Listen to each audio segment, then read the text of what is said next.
नमो नीलकंठाय। आप सभी का हमारे YouTube चैनल पर हार्दिक स्वागत है।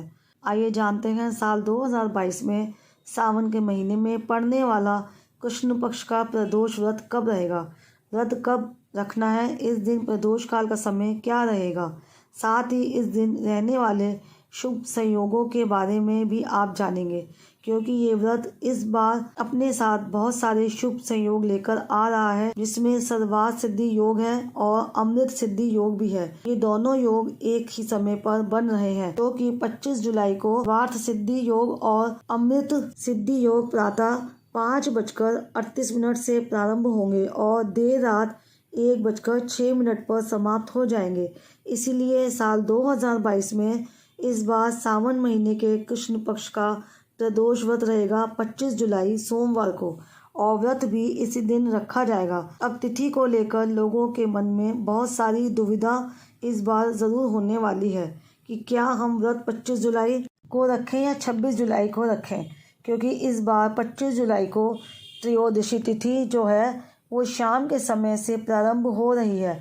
तो बहुत से लोग क्या करते हैं कि जब शाम से तिथि प्रारंभ होती है तो व्रत अगले दिन रखना चाहते हैं, लेकिन मैं आपको बता दूं कि भगवान शिव से संबंधित जो भी व्रत हैं उनमें उदया तिथि के अनुसार आपको नहीं देखना है। उसमें यह देखना है कि भगवान शिव की पूजा का जो शुभ मुहूर्त आपको प्राप्त हो रहा है वो किस तिथि में इस दिन को प्राप्त हो रहा है। इसलिए पहले जान लेते हैं कि कब से कब तक त्रयोदशी तिथि रहेगी। तो 25 जुलाई को इस बार सोमवार का दिन है, सोम प्रदोष व्रत है, भगवान शिव का दिन है सोमवार, और खासकर सावन का दूसरा सोमवार व्रत भी इस दिन रहेगा। और देखिए दूसरी बात है कि इसी दिन एकादशी व्रत का पारण भी किया जाएगा, यानी कि सुबह के समय से लेकर शाम तक द्वादशी तिथि भी रहने वाली है।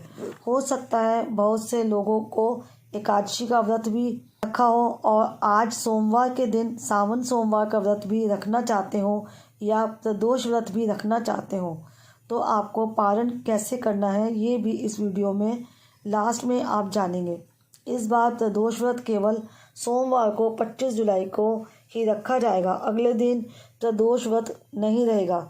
हर महीने के कृष्ण पक्ष और शुक्ल पक्ष की त्रयोदशी तिथि यानी कि 13वें दिन प्रदोष व्रत रखा जाता है, जो कि कुंडली में हर प्रकार के दोषों के निवारण के लिए और भगवान शिव की पाने के लिए रखा जाता है।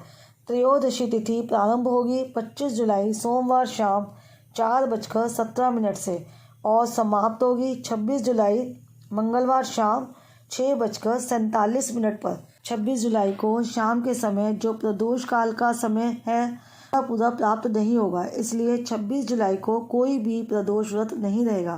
26 जुलाई को सूर्योदय का समय रहेगा सुबह 6:58 और सूर्यास्त का समय रहेगा शाम 7:08 पर। प्रदोष काल का समय रहेगा शाम 6:23 से लेकर 7:53 तक। आपको इसी शुभ समय में भगवान शिव की पूजा करनी चाहिए, चाहे प्रदोष व्रत हो या अगर आपने केवल सावन सोमवार का व्रत रखा है तो भी आपको पूजा शाम की प्रदोष काल में ही करनी चाहिए। ऐसी मान्यता है कि प्रदोष काल के समय भगवान शिव बहुत ही प्रसन्न मुद्रा में रहते हैं। वैसे तो व्रत का पारण अगले दिन किया जाता है, यानी कि अन्न अगले दिन ग्रहण किया जाता है। फिर भी जो लोग रात भर भूखे ना रह सकते हों वो शाम के प्रदोष में पूजा करने के बाद सात्विक भोजन ग्रहण कर सकते हैं। बात आती है कि जिन लोगों का सावन सोमवार का व्रत इस दिन है या जिन लोगों ने एकादशी का व्रत भी रखा है तो उन्हें सोमवार के दिन किस प्रकार से अपना व्रत का पालन करना चाहिए, यानी कि व्रत खोलना चाहिए कि आपका एकादशी का व्रत भी पूरा हो जाए और सावन सोमवार का या प्रदोष व्रत भी प्रारंभ हो जाए। तो देखिए सुबह के समय आपको फिर यदि आपके व्रत है केवल एक ही व्रत है तो आपको उसकी ही पूजा करनी है। जैसे केवल द्वादशी की पूजा यदि आपको करनी है और आपका कोई और व्रत नहीं रखा है तो आप केवल द्वादशी की पूजा करेंगे। अगर आपने केवल सावन सोमवार का ही व्रत रखना है तो आप सुबह के समय केवल सावन सोमवार की ही पूजा करेंगे। की कथा पढ़ेंगे, सुनेंगे और भोग लगाएंगे। लेकिन अगर आपने सावन सोमवार के साथ साथ सोम प्रदोष व्रत भी रखा है, फिर आपको पूजा दोनों ही व्रतों की करनी होगी।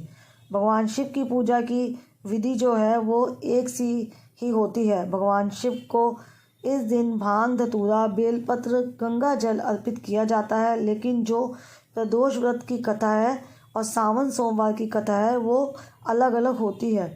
आपको दोनों ही कथाओं का पाठ सुबह के समय ही करना है। यदि समय ना हो तो सुबह तो आप केवल एक ही कथा सुबह के समय पढ़ें और प्रदोष व्रत की जो कथा है वो प्रदोष काल में आप ज़रूर पढ़ें, क्योंकि प्रदोष काल में ही विधिवत पूजा करनी चाहिए। ऐसे में जिनको एकादशी का व्रत है वो सुबह के समय केवल फलों के साथ चाय, दूध, तुलसी दल के साथ अपना व्रत खोलेंगे। और ये सब काम आपको तब करना है जब आपके सभी व्रतों की पूजा हो जाए, यानी कि द्वादशी की पूजा हो जाए, सावन सोमवार की व्रत रखना है तो उसकी पूजा हो जाए और त्रयोदशी की पूजा हो जाए, तभी आपको फल ग्रहण करना है, व्रत खोलना है शुभ मुहूर्त के अंदर अंदर। पूजा आप पहले कर सकते हैं। इस तरह से आपका दूसरा व्रत भी प्रारंभ हो जाएगा। फिर भी आपको कोई सवाल है तो कमेंट बॉक्स में आप ज़रूर पूछ सकते हैं। उम्मीद करती हूँ ये वीडियो आपको पसंद आई होगी।